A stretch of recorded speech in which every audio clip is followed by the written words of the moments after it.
Vishnu-Paadaadi-Keshanta-Stotram, Shloka 37. Brahman Brahmanyajimham Matimapi Kurushe Deva Sambhavaye Tvam Shambho Shakra Trilokim Avasikim Amarair Naradadya Sukham Vaha Itham Sevavanamram Suramunikaram Vikshya Vishnu Prasannasyasyendo Rasravanti वरवचनस manasam naha. Padachedaha and Anvayaha. He Brahman, Brahmani, Ajimham Matimapi Kurushe, Deva Shambho, Tvam Sambhavaye, Shakra Amaraihi, Trilokim Avasikim, Naradadyaha Vaha Sukham, Itham Sevavanamram Suramunikaram Vikshya Prasannasya Vishnoho Asyendoho Asravanti Varavachana Naha Manasam Hladayet. This is a beautiful shloka describing some of the words uttered by Lord Vishnu when he looks at all the devatas. So, we'll look at the meaning. Firstly, he is addressing the creator Brahma. Hey Brahman, O Brahma the creator, Apikurushe, are you attentive and focusing Ajimham Matim, with a mind which is not lazy, Brahmani, while you are deliberating and trying to understand Satchidananda Brahman. Then he addresses Lord Shiva. Hey Deva Shambho, O Lord of all the Devatas, Shambhu, you who are the form of auspiciousness, Tvam Sambhavaye, I honor you. Like as though Lord Vishnu says, my regards to you, welcome. Then he addresses Devendra by saying, Hey Shakra, O Lord Indra, Amaraihi, with all the Devatas. That is, Indra is supposed to be performing his duties by working as a team with Agni, Devata, Varuna, etc. So, question to him is, Trilokim Avasikim, are you protecting very well the three worlds? Are you taking care? Then he addresses Naradadyaha, sage Narada and others who are of similar stature to Narada. Vaha Sukham, are you all happy and doing well? Itham, in this way, Lord Vishnu, Sevavanamram Suramunikaram Vikshya, he looks at the groups of devas and sages who are worshipping him, Sevavanamram, with head bent, doing namaskara, Sura Muni Nikaram. Sura are the devatas, Muni are the sages, Nikaram are the groups. Vikshya, by looking at them. And how is Vishnu himself? When he looks at all of them, he is Prasannasya Vishnoho, very pleased. So from such a pleased Vishnu's Asyendoho, face moon. Lord Vishnu's face is compared to the moon. So his face moon, Asravanti. From that, there is a flow of, Asravanti is the flow of what? Vara-vachana-sudha, very compassionate words. So those words are said to be nectarine in nature.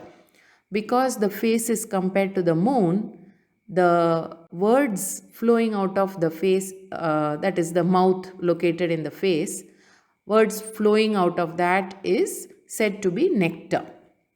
So Vara-vachana-sudha will mean the nectarine, well-wishing words flowing from the mouth in the face moon of Lord Vishnu. May these words Naha Manasam Hladayet. May they cause delight in our mind, or may they make all of us happy. This is the base meaning. In Srimad Bhagavatam, there is a line which says, Chandam Syanantasya Shiro Grinanti. That is, the Vedas are said to constitute the Brahmarandhram, which is at the crown of Lord Vishnu's head. So, the words uttered by Lord Vishnu are very significant. Some such words which are uttered by the mouth from the face moon of Lord Vishnu are described for meditation. So, in the cosmic form of the Lord, the face is perceived as the clear, pure, full moon. So, naturally, the sweet words uttered by the Lord is said to be the nectar which is gushing forth. So, now we have to visualize the scene as it is Vaikuntha Desha.